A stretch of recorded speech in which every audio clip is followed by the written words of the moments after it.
Bismillahirrahmanirrahim. Assalamualaikum warahmatullahi wabarakatuh. Waalaikumsalam warahmatullahi wabarakatuh. Ibu yang salihah, masya Allah. Allahumma salli ala Sayyidina Muhammad Salli alaihi wa ala ali Sayyidina Muhammad. Salli alaihi Sayyidina Muhammad.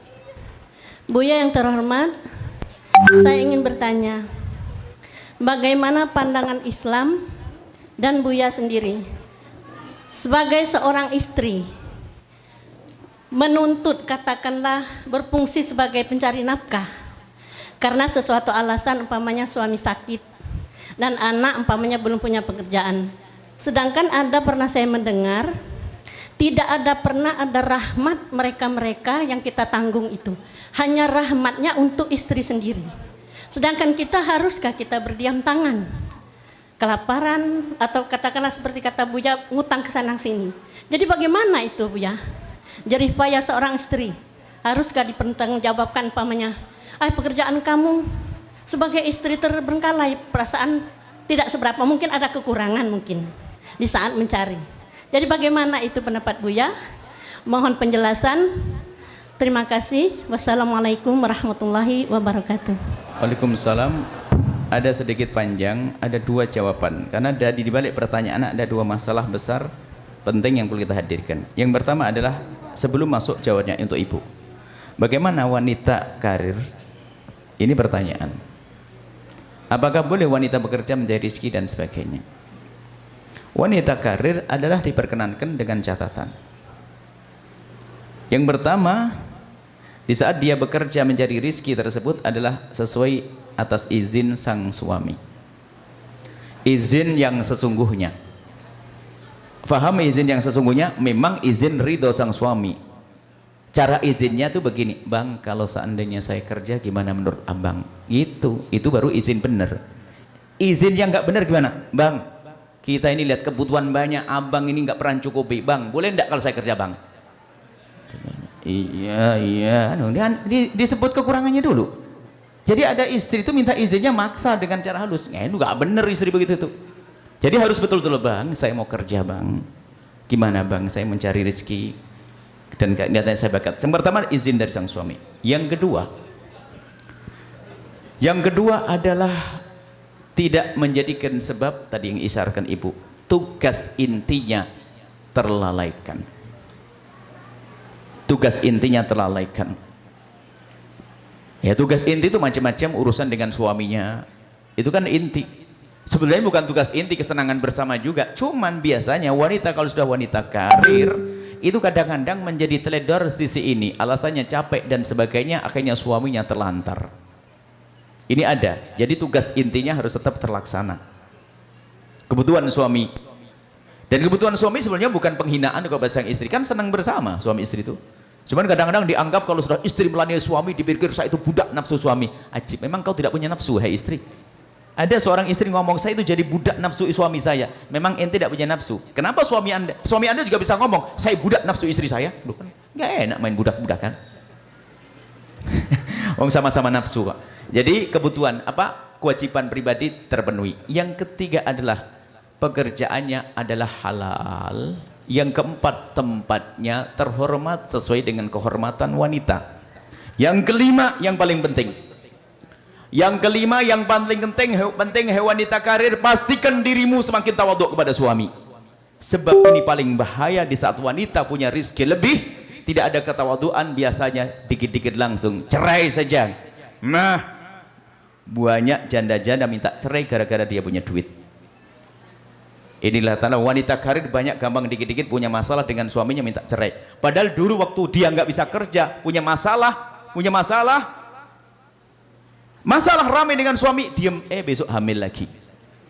Tapi gara-gara sekarang dia punya duit, masalah langsung ke mahkamah. Makanya wanita karir, kalau ternyata anda sukses, anda harus semakin tawaduk kepada suami. Tawaduk. Di sisi lain, hei suami, kalau tahu dirimu susah cari nafkah, kan ada nasib suami bangkrutan, ya, nasib bangkrutan. Soal memang nasibnya bangkrutan, dia jual apa bangkrut, dia mau buka tukang cukur, masya Allah, kawannya banyak, pinjam silat, pinjam gunting, nggak pernah, temennya pinjam tak, nggak. Misalnya begitu, ada orang nasib bangkrutan, dia mau kerja tetap saja bangkrut, akhirnya istri berperan. Maka kalau memang seperti itu nasib wahai suami, hormati istrimu. Sering ungkapkan kalimat maaf kepada istriku, mohon maaf, kamu telah bekerja banyak dan sebagainya. Cuman kadang suami sudah yang kerja, istri mentang-mentang seenaknya menikmati itu semuanya, tidak usaha. Ini adalah laki-laki model apa? Jadi perempuan nggak boleh, laki-laki juga enggak. Ini model seperti itu. Baik, selesai sampai di sini masalah wanita karir. Kemudian bagaimana wanita yang mencoba mencukupi kebutuhan keluarganya? Ini bab baru lagi, Bu. Ada pada zaman Nabi, nggak ada masalah rahmat-rahmat. Ibu tadi serem dari mana, Ustadz mana, Bu, itu kok pakai ngancam rahmat-rahmat hilang tuh. Jadi gini kisahnya, pada zaman baginda Nabi, ada seorang wanita ngadu ke Rasulullah, ya Rasulullah, saya punya suami itu bakatnya bangkrut, nggak punya kerjaan, nggak punya ini, jadi nggak pernah ngasih nafkah. Di saat Nabi mendengar pengaduan wanita tersebut, Nabi menyebutkan dengan memberi dua opsi, dua pilihan. Ibu, di dalam agama ini kan indah, kurang lebihnya begitu. Karena suamimu tidak memberi nafkah, ada pilihan, Bu. Apa ya Rasulullah? Yang pertama, kalau ada istri tidak dikasih nafkah oleh suaminya, maka dia berhak minta cerai. Berhak minta cerai, maksudnya boleh. Sebab yang namanya makan nggak boleh ditunda. Yang makanya minggu depan nggak ada. Makan harus hari itu, nggak bisa. Sehingga seorang istri, kalau ternyata suami yang nggak kasih nafkah, dia tidak dosa minta cerai. Cuman wanita ini wanita punya hati, punya cinta kepada suami. Ya Rasulullah, masa cuman begitu aja saya minta cerai? Bahasa lain, saya kan sayang dia, punya anak. Apa ada pilihan lagi ya Rasulullah? Ya ada pilihan, seperti kebiasaanmu, kamu kan yang selama ini ngasih nafkah. Jadi ceritanya istrinya itu kaya ngasih nafkah. Kamu lanjutkan, kau yang kasih nafkah suamimu, maka di saat itulah kau dapat pahala double. Pahala nyenengkan suami dan anak, pahala sedekah, pahala silaturahmi. Apa kata wanita tersebut? Ya Rasulullah, biar aku pilih yang kedua saja, dapat pahala banyak. Aku yang cari duit, dapat pahala, hidup tetap indah. Itu jawaban untuk ibu, Bu. Ya, boleh-boleh saja. Jadi nggak usah, ndak ada ancaman rahmat, tapi yang benar ibu rizki halal dan sebagainya. Kemudian ada kisah, Bu, selanjutnya ini. Ini kan hadis ya. Setelah beberapa tahun, ratusan tahun, ada ibu-ibu yang mulai belajar ngerti ilmu, baca hadis ini. Ibu-ibu itu pada ngomong, akhirnya pada doa, ya Allah, jadikan suamiku melarat saja biar saya yang kaya.